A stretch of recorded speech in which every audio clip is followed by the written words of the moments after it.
Good morning सनाफोर morning साथा लानानै बबाव थांनो ओंखारदों नायलांदोलाय फिसा गैलायलाय बवा दिनै उनबो सिगांबो सनाफोर दिनैबो अननानै भिडिअखौ जोबजासिम रं नाम्बार लोगो हमनो थांनो नागिरदों सनाफोर आङो फिसाफोरखौ फुथुजोब्बाय आं सानैखौबो आरोबाव फुङावनो दाबो 8:30 जादों टाइमा रं नाम्बार लोगो हमनोनो फुथुफिनजोब्बाय आरोना आङो गेटखौबो दानो ग्रां होनबाथाय सिरि मोनगोन लासैसो खेंनांगौ र' दखानाव थांनो नागिरदों सनाफोर आं दावदै लायनो फिसा सानैया उन्दुग्रा रुमनिफ्राय सिखारनानै टिभि रुमाव उन्दुफैबावो दहाय 6:30सोआवनो ओमफ्राय दा उन्दुगासिनो आं सिखाराखै दा टाइमा 8:30 जाबाय आंबो फुंनि खामानि मावस्रांजोब्बाय फुजा होखांनानै लाबाय ओमफ्राय दखानाव हारसिं थप थांनो नागिरदों दखानाव हारसिं थांनानै फैनोसै आं बिसोर सिखारियावनो बिदि एसे हारसिं थाबायनो मोनबा गोसोखौ मोजां मोनलायलायो देहाखौ फ्राद मोनलायलायो बेसे थफ्ला बायै थाबायबावनो मेंग्लिजोबनाय मोनबाय देहाखौनो मालादि देरबावगोनथाय थ' नायलांदोलाय सनाफोर दिनैबो अननानै भिडिअखौ जोबजासिम जायफ्रा डेलि ब्लग आंनि भिडिअखौ नायनो मोजां मोनो अननानै नायलांदोलाय नोंबो हां लानो रोङैनि भिडिअखौ आगैमोना होनो नालाय मेंफाजोबो आब' नोंनि भिडिअखौ नायबाथाय होननानै हांखौनो लाया होननानै नायलांदोलाय नोंबो हां लानो रोङैनि भिडिअखौ सनाफोर आगैमोन आं गाज्रि मोननानै बुङाखै आगैमोन हां लानो रोङै होननायखौ जेबो नङा हांखौनो लाखायाबा आङो रायलायनाया मोगथाङावबो बिदिनो भिडिअआवबो बिदिनो आरोना आं रायलायनायानो बेबायदिनो अयभास जाबाय थांगोनसै सनाफोर लामायावबो बारा भिडिअ खालामबाय थानो बायो आङो लाजियो जोंना लामानि अबस्थाया अखा हाबाथाय माबायदि जायो सान्दुङानो अयथासारलाय नै गावब्रानो नागिरनाय बायदि खिबु गावब्राजोबगोन सान्दुङानो गरमानो बेरे फुंजानि खुमब्राया नै मोजां मोनलाबाय current खुन्थियायाव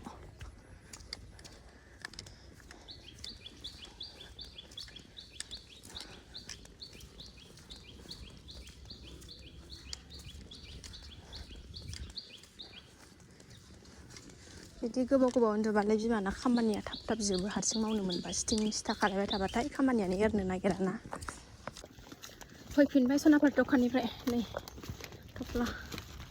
biscuit लायदां happy biscuit packet लाबोखानाय दाखालि लाबोदोंमोन आङो जाजोब्बाय मेथाइयानो लाबोखानानै दोनबाबो थाया बिस्कुटनि केक जानो नै हेपि बिस्कुटनि फिसाजोआ मैया दाख्लिनिफ्रायनो बुंगासिनो दं बानायनानै होजायाखै आंजों दिनै नै दावदै एसे लाबोबाय बानायनानै होनोसै आं दिनै मेंलायलायबाय गरमानो अयथासार थ' आगैमोना सोंगासिनो दं गुमैया फैया नामा होननानै गुमैया दानो फैथ'वा आगैमोन गुमैया माबायाव पस्टिं जालांसिगोन नालाय त्रिपुरायाव थांनानैसो बेनिफ्रायसो डाइरेक्ट फैसिगोन दा फैनो मोनथ'लानो हगार हरथ'ला दा ओंखायनो बिसोर सुथि थाबाबो फैनो होनबानो फैनो मोना एखमबा समाव सनाफोर मा खालामनो फौजि मानसि एखनबा गावनि सुथि थाखाबाबो फैनो मोना मर्निं केक बानायनानै जानोसै दिनै साहाजों जेबो जायाखै दाबो 8:41 जाबाय टाइमा केक बानायग्रोनोसै आङो केकनि भिडिअ लाबोबाय थानो थिनदोंमोन ना आंखौ दिनै ससे देखायनोसै सनाफोर दिनै देखायनोसै आं केकनि भिडिअखौ सनाफोर बे हेपि बिस्कुटजोंनो बानायगोन आङो ओमफ्राय दावदैखौ दैनै होगोन ओमफ्राय नैबे गाइखेर लिकुइडखौ होगोन ओमफ्राय सिनि बेखौ आं ग्राइन्डाराव होनानै बेखौ एकदम फिस खालामनानै लागोनसै आङो गुरा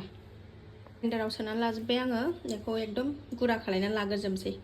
गुरा खालायनानै लाजोब्बाय एबार नैबे गामलायाव लखबनोसै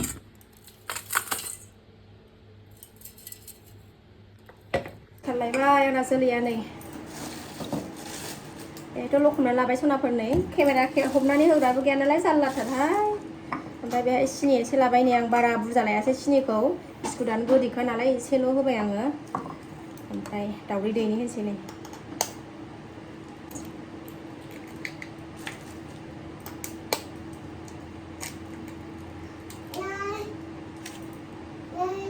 गाइखेर होनोसै नैबे गाइखेरखौ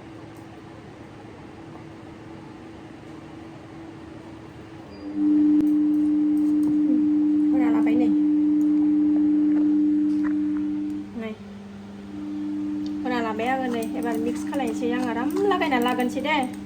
दावदै सिनि गाइखेर होखाबाय आङो ओमफ्राय नैबे बेकिं पाउडारखौ एसे उनाव होनोसै ओमफ्राय रिफाइन होनांगौ दं रिफाइन आरोबाव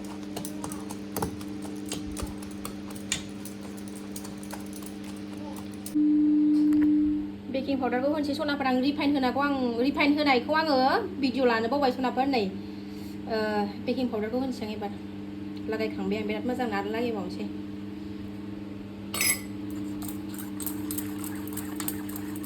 रिफाइन होनायखौ बावदां खेबनो बोरैबा थख थख्लांदों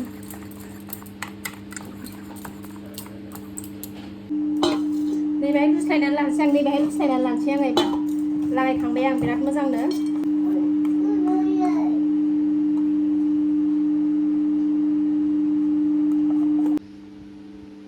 सनाफोर नै आं लखबना लाबाय आलदा गामलायाव एबा जोंना गामियारि केक जाबाय आरो सनाफोर बियो मालायफोरनि बायदि उबेन थुबेन गैयाना जोंना उबेन ना मा होननोबो रोंलायलाङा गैजायाबो नालाय बेहायनो बरिया जायो जाबाय थाथोंसै अर फिसा होनानै दोनबाय आं नै सिखारबाय सिथिं सिथाया मोनबाय थाथोंसै बियो ओमफ्राय आं ओंखाम ओंख्रिनि रेडि खालायनोसै टाइमाथ' 9थायानो बारबाय एसे माबा बुस्थु जानानै लागोनसै आं नै बेखौनो जानानै लागोनसै आं पपकर्न साहा लोंसै ओमफ्राय बे मोनबाथाय उखैनाया उखैयाखै दै लोंबाय थादों नालाय उखैनाय मोनाखै अयभास जाबाय नालाय 10ता बिदिनो एखनबाफोर 10ताफ्रावसो जाखायो आङो ओंखायनो जेबो उखैथ'नाय मोनाखै ओरै केकआबो जाबाय थागौमानि आङो नै आलु एवखाबाय सानसुनि ओंख्रि 9ता बारखाबाय टाइमाबो ओंखायनो नै आलुजों मैथा बांगालजों जानोसै दिनैनि ओंख्रिया बेनो ओमफ्राय दा दाउदै ओंखाम जानोसैबा दाउदै गुदुं आमलेट खालामसै मैथा बांगाल खाहैनांगौ अर फिसा होनानै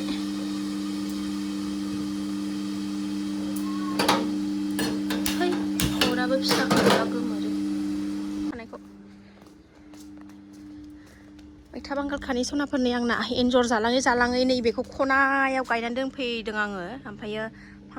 फांब्रैसोनि थाबाय आरोना जाथेबनो आन्था थोयो आंनो बेनोबा मेरला आग्लायलायनाय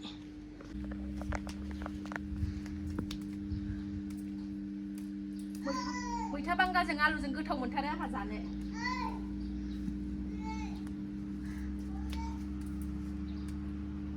सान्दुङा नायनोनो हाया ओरैबायदि सान्दुं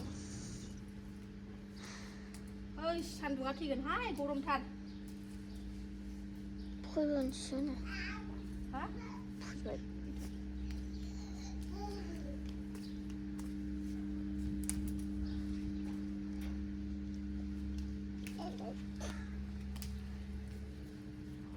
बस'बायसो आं दालायखौनो नों मानो फैखो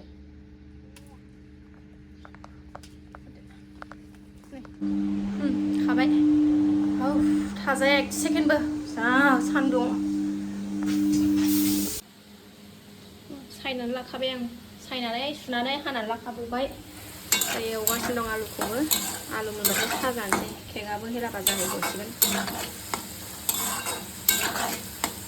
गरमबाथाय भिडिअफोरखौनो लाबोनो बायोलै गरमथारबाथाय सान्थि मोना फांखायाव जिरायनोसै दसे इउटुब खुलिबानो 6 मासनि 7 मासनि गथ' जानायनि दावराव सनाफोर माथो खालि खबरानो गरम खालि नांलाय खमलायल' इउटुबाव इउटुब खुलिबानो दावरावल' मालाय 6 मासजों जन्म होदों ना 7 मासजों जन्म होदों ना 10 मासजों जन्म होदों मानसिफ्राबो बुंग्राफ्राबो मादि मोनबाय थायो मालायनि संसार जानायाव बिमा माहारिफ्रा गाव गावनि फिसानि सायाव माबाफोर बुङोबा हमथानो हाखाया आरोना सयज' हाखाया देहायाव नांखायो मा जाबाय थादों बेस्रा देहायानो राखाङाखै प्रिटिनाबो दाबो सिजारिं जानानै बिस्रा बावाखैनो ना गथ' जोनोम जाखांनायाबो देहायानो राखाङाखै मादि जाबाय थायो बे मानसिफ्रालाय खायसे मानसिफ्रालाय मालायनि 6 मासजों गथ' जादों ना जायाखै बेखौलाय मा नांजाबाय थानो हौवा मानसिफ्रा आरोखि ना खायसेफ्रा मादि नांजाबाय थादोंथाय मालाय 6 मासजों मोन्दों ना 7 मासजों मोन्दों मालाय बे कर्ट मेरिज जानायनि टाइमखौसो लानानै खोन्थाबाय थाखादों ओमफ्राय बेखौनो आरो बुंबाय थाबावो मादि जाबाय थायो गथ' मोनलायलायबाय मालाय बे कर्ट मेरिज जानायनि टाइमजोंसो लाखादों मालाय बेखौ लायोबा 10 मास फुरा जाखायो थिगैनो दङ बे खायसे हौवाफ्राबा मा जाबाय थादों मालायनि 6 मासजों गथ' मोननाय एसे बुंनो लुगैनानै बुंबाय आरो सनाफोर आंबो बिमा माहारिफ्रा सयज' हाखाया गाव गावनि फिसानि सायाव माबाफोर गाज्रि मोजां बुंबा बयबो रावबो बिमा माहारिया सहायनो हाखाया सनाफोर आंबाबो गुबुनबाबो सोब बिमा माहारियानो सहायनो हाया आरोना बिदि फिसाफोरनि सायाव आरो दासो गोरलै बिबार गथ'आ बेना उन्दैथार बेहायनो मा बुंजाबाय थानाय गाज्रि मोनोना गाव गावनि फिसाखौ बेबायदि बुंजानाय नुयोबा खोनायोबा बुंग्राफ्राबो मा होनबावो मानसिफोरखौबो मा होनबावनो आरोना सनाफोर खरफ्रावनो एम्फौ गोजा खोमा खायसे मानसिफोरना हौवाफ्रानो माबायदि हिनजावफोरखासै नालाय खुगा बारा हिनजावफोरना हौवाफ्राबो दङ किसुमान हौवाफ्रा ओरैबायदि माने हिनजावफोरनि कुथुर खाथार अबेहाय मा दं अबेहाय मा गैया बेफोरखौ नोजोर होजोबो आरोना थ' सनाफोर एसे बुंनो लुबैनानै बुंबाय आरोना आंबो गाज्रि मोननो नाङा मालायनि बाथ्राखौलाय मानो सोदेरफादों होननानै मैथा बांगालखौबो होसनबाय आङो नै सनाफोर केकआ बुगागासिनो दं दाबो मोजाङै जाथ'वाखै नै एसे बुगाहांबाय अर फिसा होनानैसो खालामखादों नालाय ओंखायनो खामगोन दि अर गिदिर होनानै माबाबा केकआ ओंखायनो अर फिसा होनानै रिंखौ गानहोबाय आं मैया मोनायाव हराव उन्दुनायाव गानहोखोमाबाय हाय होनदो दे मा मोसौ देखायहरदों लामायाव मोसौ नुदों नालाय बैलाय होनलाय दे थिथा होनलाय दे होना गाज्रिसोदां गथ'आनो मोजांसो सनाफोर जाबाय नै आंनि दाखुरारा केकआ खांनानै लानोसै आं सनाफोर दे खांगोन र' गुदुंथार केमेरा हमग्राबो गैयाना जारला जायो ओंखायनो आं खांना लागोन र' गुदुं जिनिस ना सनाफोर नै आं हानना लानोसै गुमैनि मोखां बायदि केक नङाहाय मा आंनि फिसायाथ' दादुरारा नङा सनाफोर गुमैया हट हेन्डसामसो मालाय नङाहाय मा गावनि फिसायखौनो दा सोरबा खोब सुन्दुरा मोनथारदों होनगोन गावनि फिसायखौलाय गाज्रिबाबो मोजांबाबो मोजां नुखागोन ना सनाफोर ओरैनोसो जंखायदों दे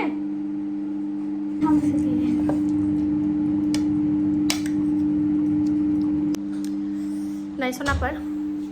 बिमा बुरैनि बानायनाय जासाबनो आन्था फिसाफोरखौ बुरखायनो आन्था गोलोमजोब्बाय आङो जानोसै बिस्कुटनि केक दा गुरै मोजां जादों हेपि बिस्कुटनि सनाफोर आं एथ' पारफेक्टबो नङा बानायनो गोरोंथारबो नङा आं बिदि माने सोरबाफोर मालाय क्लास लालायलायो केक बानायनायनि आंना नङा न'आवनो मायाव पास जानाय सेस्था खालामनानै सोलोंलाबायनाय फिसाफोरखौ फिसाफोरनो टिफिनाव मा हरगोन मा हरा मोनसे जिनिसखौबो जाबाय थानो बायो गोदान जिनिस बानायनानै होनांगौ जायोना फिसाफोरनो बेहायनो ओरैनो सोलोंलाबायनानै बेहायनो ओरैनो बानायलाबायनानै रोंनायसो सनाफोर एथ' गोरों नङा मालाय गोरों बानायग्राफोर दङ सोरबा गोरों बानायग्राफ्रा नायसनबायोबा आरोखि ना जायाबो फामाबो बबेनि केक बानायनाय देखायदों सानगोन थ' आङो गोरोंबो होननानै लाखायाखै जोंफोरबायदि जाम्बि जाम्बि बिमाफोरनि थाखाय आरोना बिमाफोर सनाफोर नै फिसाफोरनो जाहोनो आन्था बानायनानै जाहोनो हायो एखनबा लुबैबा माबा सिनि खम होनानै मानानै गोरलैयाबो जायो नालाय जोंना ओंखायनो आं सिनिखौ बुहुत खम होदों आरो गोथावानो मोनजादों गोथाव बिराद टेस्टि मोनजादों चक्लेट केक बायदि मोनजालायदों नै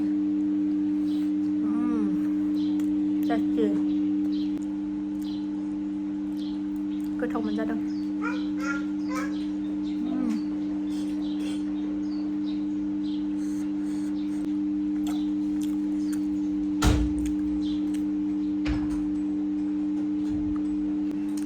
गोथाव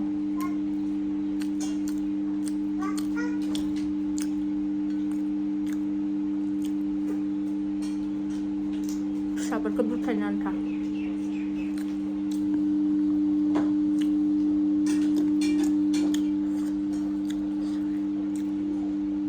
सनाफोर आङो भिडिअखौ बारा गोलाव खालायला जायफ्रा बेखिनि शेयार खालामनायखौनो जोबजासिम नायबाय बिथांमोननिसिम गोजोननाय जासिहरनाय थाबाय आरो आङो बुंगोनफोर गोदानबा आंनि चेनेलाव आङो वेलकाम खालायो अननानै भिडिअसफोरखौ नायनानै जाथा आरोना मोजां मोनदोंबा साबस्क्राइब खालामनानै ला बेल आइकनखौबो क्लिक खालाय जाहाथे आं गोदान भिडिअ आगारोबानो नोंथांमोननियाव नटिफिकेसन थांनाय बायदिथ' नायलांदो सनाफोर दिनैनि बेखिनि शेयार खालामनायखौनो अननानै मोजां कमेन्ट खालायदोलाय थ' दिनै भिडिअआ एसेनोसै नेक्स्ट भिडिअ थाबैनो लोगो मोनफिनगोन बाय बाय एसे थाबावबाय नै सनाफोर दा जानोसै बेखौ फिसाजोआ हानानै नायलाय बायख्ला बुख्ला खालायजोब्बाय